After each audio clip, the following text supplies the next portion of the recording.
Avec nous, Laurent Muller, bonjour, merci d'être sur France 24. Vous êtes président de l'association européenne Cuba Libre. Comment est-ce que vous percevez cette autorisation? Est-ce que c'est une avancée ou est-ce que c'est de la poudre aux yeux? Oh, c'est totalement de la poudre aux yeux. Je ne peux pas vous répondre autre chose. Il n'y a absolument aucune évolution du régime cubain dans les dernières années vers plus de liberté, vers plus de prospérité.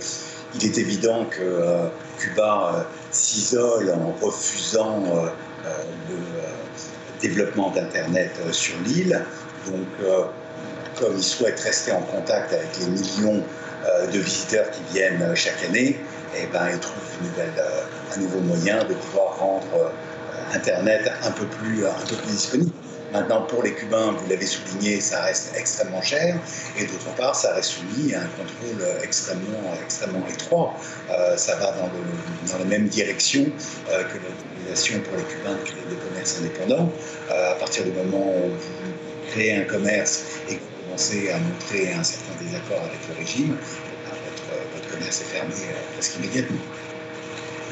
Comment ça se passe là-bas? Quelle est l'utilisation d'Internet par les Cubains? Est-ce qu'il y a de la censure? Je disais qu'il y avait beaucoup de blogs et des sites qui sont souvent critiques, qui sont bloqués. Oui, absolument. Alors évidemment, ils sont bloqués et surtout leurs auteurs sont repérés et ils sont traités comme si ces atteintes à la liberté, enfin ces enfreintes à la liberté d'expression se passaient dans la vie réelle.